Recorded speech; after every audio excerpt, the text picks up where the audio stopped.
Hello everyone, welcome to my channel. I hope you all are great. तो दोस्तों, आज हम लोग डिस्कस करेंगे लॉर्ड डलहौजी के प्रशासन और सुधार।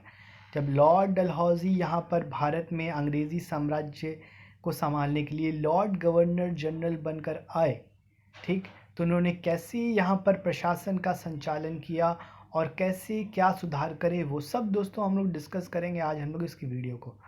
तो चलिए, और हाँ दोस्तों, अगर आप इस टॉपिक के लॉर्ड डलहौजी के प्रशासन और सुधार के नोट्स बनाना चाहते हैं तो आपको कॉपी और पेन लेकर पेपर पर लिखने की ज़रूरत नहीं है। आप जस्ट इसके स्क्रीनशॉट ले सकते हैं और आपके नोट्स तैयार हो जाएंगे और जाके गैलरी में जाके आप इस टॉपिक को रिवाइज कर सकते हैं। ठीक है, तो चलिए स्टार्ट करते हैं दोस्तों इस वीडियो को।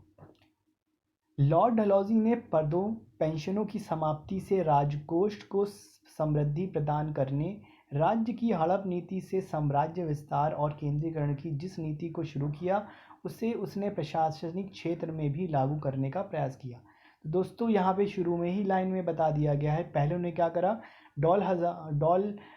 लॉर्ड डलहौजी ने पदों पेंशनों की समाप्ति की, यानी उस समय के जो राजा थे, जो ऊंचे ऊंचे पदों पे थे, तो उनको हटा दिया गया था। ठीक है, कोई भी रीज़न था, और जो उनकी पेंशनें थी, ठीक, जो अंग्रेज़ों को देनी पड़ती थी, उनको भी समाप्त कर दिया था लॉर्ड डलहौजी ने। और क्या करा था, जो इनकी डॉक्ट्रिन लैप्स पॉलिसी है, जिसके तहत, जिसको हम लोग कहते हैं गोद निषेध पॉलिसी, इसमें क्या होता था, जो कोई भी अगर राजा है, रानी है, अगर उसका कोई पुत्र नहीं है बायोलॉजिकली, उनका कोई खुद का पुत्र नहीं है, तो वो गोद ले सकते थे, और वो गोद लिया वह जो पुत्र होता था वही जाकर आगे राजा बनता था और राज्य की गद्दी को संभालता था, उस पर बैठता था। मगर अब क्या कर दिया था, यहाँ पर ये गोद निषेध की पॉलिसी ले आए थे लॉर्ड डलहौजी, जिसके तहत क्या कर सकते थे, अगर अगर वो कोई भी, अगर जो राजा था और रानी थी, वो अगर उनको कोई भी, उनका कोई बायोलॉजिकल सन नहीं है, कोई भी अगर उनका कोई पुत्र नहीं है, तो वो गोद नहीं ले सकते थे। यानी अगर वो गोद नहीं ले सकते तो उनका जो वंश हो जाएगा वो समाप्त हो जाएगा, और इस तरह से जो राज्य होगा वो अब उनके अंडर में ना रहकर किसके आ जाएगा, यहाँ पर अंग्रेज़ी साम्राज्य में उसके अंडर आ जाएगा, उसमें उसका विलय हो जाएगा। तो इस तरह से इन्होंने, जो लॉर्ड डलहौजी की जो नीतियाँ थी, ये एक तरह से साम्राज्यवाद को बहुत बढ़ावा देती थी। किसी तरह से जो राजाओं का शासन था राज्यों पर, वो किसी तरह से वो बंद करने चाहते थे, और इसकी तरह से वो तरह तरह की पॉलिसीज़ लाए, जिसमें ये आपकी गोद निषेध की पॉलिसी, जिसको डॉक्ट्रिन लैप्स पॉलिसी के नाम से जानते हैं, ये बहुत ज़्यादा मशहूर है। ठीक, और जिसके विरुद्ध में आपका 1857 में युद्ध भी हुआ। ठीक है, तो धीरे धीरे दोस्तों हम लोग की जो वीडियोस हैं वो 1857 के युद्ध की तरफ बढ़ रही हैं। प्रशासनिक क्षेत्र में भी लागू करने का प्रयास किया। इसके लिए वह विस्तृत भारतीय साम्राज्य के प्रशासन को केंद्रीकृत स्वरूप देना चाहता था। इस उद्देश्य से उसने इस समय प्रशासनिक ढांचे में नए नए तरह के बदलाव किए, यानी प्रशासन में उसने बहुत सारे बदलाव किए और सुधार किए। प्रशासन का कोई भी क्षेत्र ऐसा नहीं था जिसमें डलहौजी के बदलाव को महसूस नहीं किया जा सकता। यानी उसने शिक्षा के क्षेत्र में बदलाव किए, उसने खेती के क्षेत्र में बदलाव किए, उसने नगरों के क्षेत्र में, प्रशासन के क्षेत्र में, हर क्षेत्र में दोस्तों उसने बदलाव किए। और ये ज़्यादातर जो बदलाव थे, इनकी जो अकाउंटेबिलिटी थी, जवाबदेही थी, ये अंग्रेज़ी साम्राज्य की तरफ थी। यानी वो अंग्रेज़ी साम्राज्य को खुश करने के लिए बदलाव करता था। तो मेन मोटिव जो बदलाव का था वो किसी तरह अंग्रेज़ी शासन को बढ़ावा देना, अंग्रेज़ी शासन साम्राज्य को बढ़ाना, और अपने मूल देश को यानी इंग्लैंड को समृद्ध बनाना था। सामान्य सुधारों के अलावा उसने भारत में कई नए प्रयोग और आविष्कार को भी प्रारंभ किया, जिनसे भारत के आधुनिकीकरण में महत्वपूर्ण योगदान मिला। और इसके साथ ही दोस्तों, यहाँ पे जो लॉर्ड डलहौजी थे, उन्होंने यहाँ पर आधुनिकीकरण भी करा। यहाँ पे उन्होंने ट्रेनें चलवाई, न्यू शिक्षा का प्रसार करा, तो और बहुत सारे इन्वेंशन करा, जिसकी वजह से जो भारत है धीरे धीरे आधुनिकीकरण की तरफ बढ़ने लगा, मॉडर्नाइजेशन की तरफ बढ़ने लगा। इस तरह उसे भारत के निर्माण के कारण आधुनिक भारत का निर्माता कहते हैं, क्योंकि इसने बहुत सारे आधुनिक कार्य करे, यहाँ पर रेल पटरियाँ बिछाई, और शिक्षा के क्षेत्र में बहुत सारे काम करे, बहुत सारे आधुनिक इन्वेंशन को यहाँ पे प्रोत्साहन दिया। इस तरह से हम जो लॉर्ड डलहौजी हैं इसको यहाँ पे आधुनिक भारत का निर्माता कहते हैं। ठीक है, कहीं पे भी आ सकता है दोस्तों, आधुनिक भारत का निर्माता किसे कहते हैं, तो आप कह सकते हैं लॉर्ड डलहौजी को आधुनिक भारत का निर्माता कहते हैं। लेकिन सुधारों के जरिए उसका एकमात्र उद्देश्य भारत में ब्रिटिश साम्राज्य की नींव को मजबूत करना था। यानी वो जितने भी सुधार करता था उसका मेन उद्देश्य यही रहता था, ये जो ब्रिटिश साम्राज्य है इसकी नींव गहरी होते जाए। यानी जो ब्रिटिश साम्राज्य है, ब्रिटिश सरकार है, ये अपना ये भारत में पूरा प्रभुत्व जमा ले, मजबूत करना था, जिसके लिए वह शासन तंत्र को एकता के सूत्र में बांध देना चाहता था ताकि अधिकारों को अपने हाथ में रखा जा सके। उसके सुधारों को निम्न तरह से समझा जा सकता है। प्रशासनिक सुधार। अब उसने प्रशासन में क्या सुधार करे दोस्तों, हम देखते हैं। लॉर्ड डलहौजी की हड़प नीति के कारण भारत में अंग्रेजी राज्य का अत्यधिक विस्तार हुआ। हमने बताया हड़प नीति क्या थी, ये जाकर जो राज्य होते थे उसको अपने अंडर में ले लेते थे, उसको हड़प लेते थे, या अगर उसका कोई आगे वाल कोई वंशज नहीं है तो वो क्या करते थे, वो उस राज्य जाकर हड़प लेते थे। और राज्य को क्या, जो राजा होता था उस समय उसको ये अधिकार नहीं था वो किसी और को अपना राजा बना सके। अगर उसका खुद का पुत्र है बायोलॉजिकल तो वो बन सकता है, अदरवाइज अगर उसको कोई पुत्र नहीं है और वो चाहे किसी और को गोद ले ले, पुत्र ले ले या किसी और को राजा बना दे, तो वो ऐसा नहीं कर सकता था। इस तरह से उसने क्या करा, अगर ऐसा नहीं करता था, अगर ये चीज़ें नहीं होती थी तो लॉर्ड डलहौजी क्या करता था, जो राज्य होता था उसको हड़प लेता था, उसको अंग्रेजी साम्राज्य में मिला लेता था, उसको अंग्रेजी साम्राज्य का हिस्सा बना लेता था। तो इस तरह से, इस तरह की नीति को दोस्तों यहाँ पे कहा गया है हड़प नीति। तो एक तरह तो उन्होंने यहाँ पे हड़प नीति अपनाई। इतने विस्तृत प्रदेश के प्रशासन का भार अभी तक गवर्नर जनरल के ऊपर ही था, अतः गवर्नर जनरल के प्रशासनिक बोझ को कम करने के लिए उसे बंगाल प्रांत के प्रत्यक्ष शासन से मुक्त कर दिया गया। यानी जो बंगाल राज्य था वहाँ पर इसका डायरेक्ट कंट्रोल अब नहीं दिया गया, इतनी सारी जिम्मेदारियां नहीं थी, जो और दूसरे राज्य थे उसको कंट्रोल करने की जिम्मेदारियां दी गई। इस प्रांत की व्यवस्था के लिए लेफ्टिनेंट गवर्नर की अलग नियुक्ति की गई। अब यहाँ पर न्यू कॉन्सेप्ट आ गया, लेफ्टिनेंट गवर्नर। अब वो क्या करते थे, वो अलग से एक राज्य को देखते थे। उसे नए प्रदेश अंग्रेजी अधिकार में आए थे, उनके शासन के लिए कमिश्नरों की नियुक्ति की गई। ये कमिश्नर अपने प्रदेश के शासन के लिए गवर्नर जनरल के प्रति उत्तरदायी होते थे। इस व्यवस्था का सबसे बड़ा फायदा ये हुआ कि इससे प्रशासन में अधिक बचत संभव हुई। दूसरी ये कि इनसे नागरिक व फौजी सरकार में कोई भेद नहीं रह गया। जिला मजिस्ट्रेट को विभिन्न क्षेत्रों में व्यापक अधिकार दिए गए, लेकिन इस व्यवस्था में बेईमानी, घूसखोरी जैसे दुर्गुणों का प्रारंभ हुआ, जिससे शासक और शासित दोनों का ही नैतिक पतन होने लगा। यानी जितने ज़्यादा ऑफिसर्स होंगे उनके अधिकार भी होंगे, और अधिकार के चलते दोस्तों जो ऑफिसर्स थे वो अपनी अधिकारों का गलत इस्तेमाल करते थे, उसे घूस लेने के लिए इस्तेमाल करते थे। सैनिक सुधार। अब देखिए सैनिक सुधार क्या करें, देश के विस्तृत क्षेत्र व प्रदेशों यथा पंजाब, सिंध, अवध और मध्य भारत के कई राज्यों को अंग्रेजी साम्राज्य में सम्मिलित कर लिए जाने से साम्राज्य की सीमा अत्यधिक विस्तार हो चुका था। यानी दोस्तों अभी तक पंजाब का जो एरिया था, सिंध का एरिया था, जो अवध था, मध्य भारत में जितने भी राज्य थे उसको यहाँ पर अंग्रेजी साम्राज्य में मिला लिया गया था। ऐसी स्थिति में बंगाल अब साम्राज्य के शासन के लिए केंद्र नहीं रह गया था। तो पहले केंद्र क्या था, बंगाल था। अब क्या था, अब ज़्यादातर इन्होंने उत्तर के जो राज्य थे वहाँ पर इन्होंने अपने अपने कब्जे में कर लिया था। वहाँ से जो बंगाल था वो थोड़ा दूर बढ़ गया था, तो एक तरह से वो केंद्र नहीं था, एक तरह से वो राजधानी अब नहीं बनाई जा सकती थी। अतः सेना का बंगाल में केंद्रीकरण अब साम्राज्य की सुरक्षा के लिए ज़रूरी नहीं था। अतः सेना को उत्तर में लाने की योजना बनी, यानी धीरे धीरे करके बंगाल से अब उत्तर की ओर, यानी पंजाब जैसे, अवध और जो सिंध जैसे राज्य हैं वहाँ पर लाना शुरू किया गया। शिमला को सैनिक रूप से विकसित करने का प्रस्ताव किया गया। तोपखाने का केंद्रीय कार्यालय कलकत्ता से हटाकर मेरठ लाया गया। सैनिक सेवा में उसने पहली बार छटनी, विकेंद्रीकरण और वर्गीकरण की नीति का शुरू किया। वस्तुतः डलहौजी ने उचित सोचा था कि ब्रिटिश सेना में अंग्रेज सैनिकों के मुकाबले भारतीय सैनिकों की अधिक संख्या अंग्रेजी साम्राज्य की सुरक्षा के लिए खतरनाक है। अतः उसने भारतीय सैनिकों की छंटनी और अंग्रेजी सैनिकों की भर्ती को खास ध्यान रखा। यानी वो ये ध्यान रखते थे जो अंग्रेजी सैनिक है वो ज़्यादा हो और जो भारतीय सैनिक हो वो कम हो, जिससे क्या हो, जो विद्रोह की आशंका है वो कम हो। क्योंकि जब सैनिक प्रशिक्षित होंगे और उनकी संख्या ज़्यादा होगी भारतीय, तो ज़्यादा चांसेस हैं जो भारतीय सैनिक हैं वो विद्रोह कर दें। और क्योंकि सैनिक प्रशिक्षित होंगे तो हैंडल करने के लिए जो अंग्रेज़ हैं उनको काफ़ी मशक्क़त करनी पड़ेगी।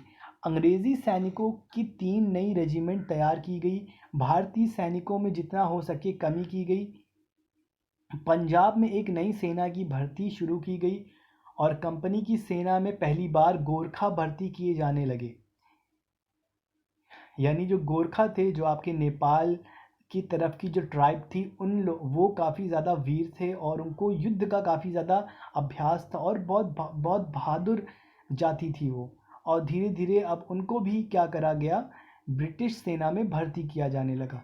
सन 1857 के विद्रोह में पंजाब की इसी सेना और गोरखे दस्ते ने अंग्रेज़ों की रक्षा की। यानी ये जो पंजाब की सेना थी और जो गोरखे थे, जब 1857 का दोस्तों युद्ध हुआ था, सब लोग मिलकर अंग्रेज़ी साम्राज्य की तरफ युद्ध कर रहे थे, तो ये जो बटालियन थी, एक थी पंजाब की बटालियन और एक थी गोरखों की बटालियन, इन लोगों ने बहुत बड़ा रोल निभाया था इस 1857 की क्रांति के दमन में। अब दोस्तों देखिए और क्या इन्होंने सुधार करे, रेल, तार व डाक की व्यवस्था करना। यहाँ पर रेल और जो तार की है, यानी उस समय जो टेलीग्राम होता था उसको यहाँ पर इंडिया में इंट्रोड्यूस करा। विस्तृत साम्राज्य की सुरक्षा के लिए देश में आवागमन, संचार व सूचना माध्यमों के विस्तार की आवश्यकता थी। यानी यहाँ पे जो अंग्रेज़ थे उनको अपना व्यापार बढ़ाना था। अब व्यापार बढ़ाना था तो उसके लिए दोस्तों यहाँ पे आवागमन के साधन होने चाहिए, ट्रांसपोर्टेशन सिस्टम होना चाहिए। अब उस समय दोस्तों कार तो थी नहीं, मगर ट्रेन चलन में आ गई थी। जो ब्रिटिश में है ट्रेनें चलने लगी थी, रेल की व्यवस्था, रेल पटरियाँ बिछने लगी थी। तो धीरे धीरे यहाँ पे क्या करा, लॉर्ड डलहौजी ने यहाँ पर भारत में रेल की पटरियाँ बिछाने लगी, क्योंकि माल उनको लंदन भेजना था, ठीक है, पूरे राज्यों में भेजना था, कच्चा माल लाना था। तो इसके लिए एक अच्छा आवागमन के साधन होने चाहिए। उस समय ट्रेन एक बहुत ही अच्छा आवागमन का साधन थी। और सूचना के लिए डाक की व्यवस्था की गई, तार की, टेलीग्राम की व्यवस्था की गई, जिसने 1857 के विद्रोह में काफ़ी ज़्यादा मदद करी, जिससे जो अंग्रेज़ थे वो आसानी से सूचनाएं प्राप्त कर सकते थे, क्योंकि उनके पास टेलीग्राम की व्यवस्था थी जल्दी। तो इस तरह से उनको पहले ही जो विद्रोह थी उनकी जानकारी मिल जाती थी और वो जल्दी ही उस क्रांति पर कहीं पर भी किसी क्षेत्र में अगर विद्रोह होने लगा तो वहाँ पर वो आसानी से उसका दमन कर पाते थे।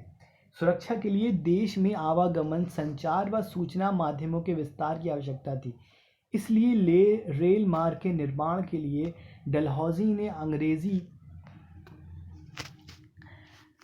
अंग्रेजी निगमों को ठेके देने का फैसला किया। निर्माण संबंधी सुविधाएं और अलावा धन का आश्वासन सरकार की ओर से दिया गया। यानी अब जितनी भी, तो अब यहाँ पर जो डलहौजी तो उसको छूट मिल गई, वो अब यहाँ पर जितनी भी मॉडर्नाइज करना चाहे कर सकता है और उसको पैसे की चिंता करने की ज़रूरत नहीं है। सरकार उसका खर्च, जो ईस्ट इंडिया कंपनी थी उसका खर्च वहन करेगी।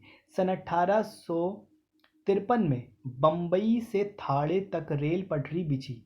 ये पहली दोस्तों रेल पटरी थी जो कि बम्बई से थाड़े के बीच बिछी। दूसरी रेल लाइन कलकत्ता से रानीगंज के बीच और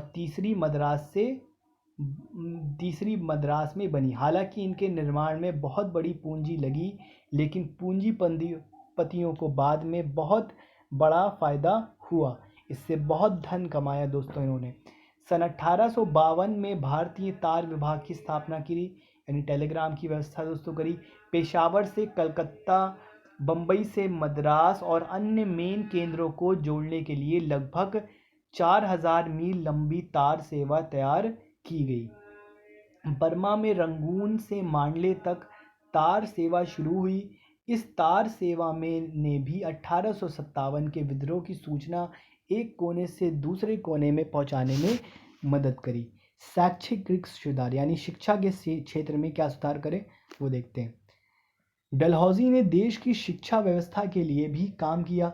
सन 1853 में उसने देश की प्राथमिक शिक्षा यानी प्राइमरी एजुकेशन में सुधार और संगठन से संबंधित कई आदेश दिए। सन 1854 में बोर्ड ऑफ कंट्रोल के अध्यक्ष चार्ल्स वुड ने देश की शिक्षा के लिए कंपनी सरकार को अपना सुझाव पत्र भारत भेजा। इस सुझाव पत्र में शिक्षा सरकार का सर्वप्रथम दायित्व स्वीकार किया गया। आगे सुझाव दिया गया कि लंदन विश्वविद्यालय के प्रारूप पर हर प्रेसिडेंसियों में विश्वविद्यालय स्थापित किए जाएं। शुरू में इन विश्वविद्यालयों को केवल परीक्षा लेने वाली संस्था के रूप में संगठित करना का विचार था। इनमें अध्यापन की व्यवस्था नहीं होनी थी। राज्य के हर जिलों में स्कूल और कॉलेजों की स्थापना का सुझाव था। कॉलेजों को अपने अपने क्षेत्र के किसी न किसी विश्वविद्यालयों से संबंध करने की योजना थी। कॉलेजों से इंटरमीडिएट और डिग्री स्तर तक की शिक्षा की आशा की गई थी। कॉलेज के नीचे स्तर की शिक्षा के लिए हाई स्कूल और एंग्लो चर्नोक्युलर स्कूलों के खोलने का सुझाव था, जिनमें शिक्षा का माध्यम प्रांतीय भाषाएं ही स्वीकार की गई थी। स्कूल और कॉलेजों की स्थापना के लिए व्यक्तिगत उपक्रमों को प्रोत्साहित करने का प्रस्ताव था, लेकिन इन व्यक्तिगत शिक्षण संस्थाओं को सरकारी मदद देने का भी निर्देश वुड ने दिया। शैक्षणिक प्रशासन के लिए हर जिले में शिक्षा निरीक्षकों, इंस्पेक्टर ऑफ एजुकेशन और हर प्रांत में शिक्षा निदेशकों, डायरेक्टर ऑफ एजुकेशन को नियुक्ति की भी व्यवस्था थी। शिक्षा को हर संभव वर्गहीन रखने का सुझाव था। सार्वजनिक निर्माण। अब दोस्तों यहाँ पर सार्वजनिक निर्माण कौन से करें, यानी क्षेत्रों के निर्माण में सड़कें क्या बनवाई वो हम देखेंगे। निर्माण विभाग डलहौजी से पहले सैनिक बोर्ड ही सार्वजनिक निर्माण का काम देखता था। परिणाम स्वरूप सार्वजनिक निर्माण सैनिक आवश्यकताओं के पूरक अंग हुआ करते थे, जिससे सार्वजनिक आवश्यकताएं अपेक्षित रहती थी। डलहौजी ने अपने शासनकाल में पहली बार सार्वजनिक विभाग के रूप में कार्यरत रहे, यानी इन्होंने क्या करा, पीडब्ल्यूडी की स्थापना की, जो कि अभी भी दोस्तों हमारे देश में कार्यरत है। इस विभाग के लिए हर प्रेसिडेंसियों में एक एक आयोग स्थापित किया गया, जिसका काम सार्वजनिक निर्माण के सारे मुद्दों पर विचार करना होगा, यानी सड़कों का निर्माण, पानी की व्यवस्था और भी जो सिटीजन्स हैं, जो यहाँ के निवासी हैं, उनको ठीक से जीवन यापन के लिए सारी सुविधाएं मिले।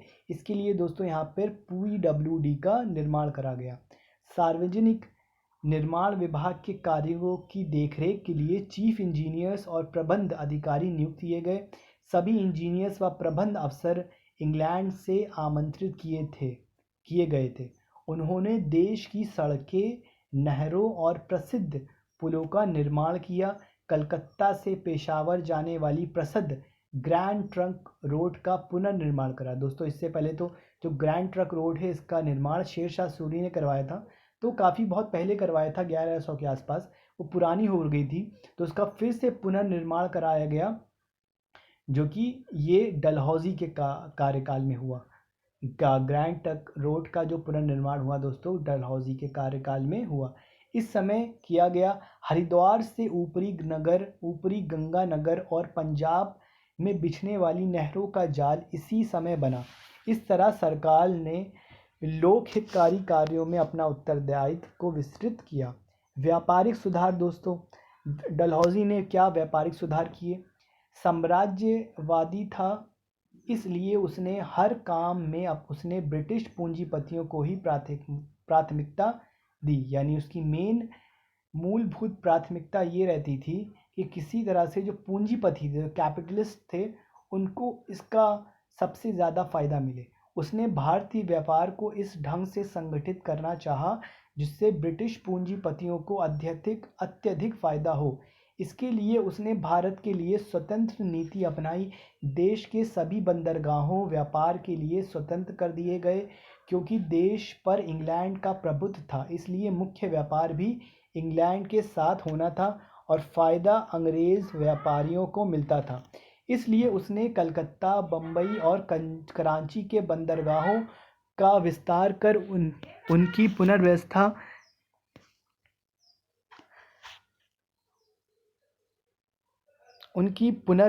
किया, ताकि बड़े से बड़े और अधिक से अधिक जहाज़ वहां आ सके। बंदरगाहों के सुचारू काम संचालन के लिए ज्योति स्तंभों और तटों का पुनर्निर्माण किया गया।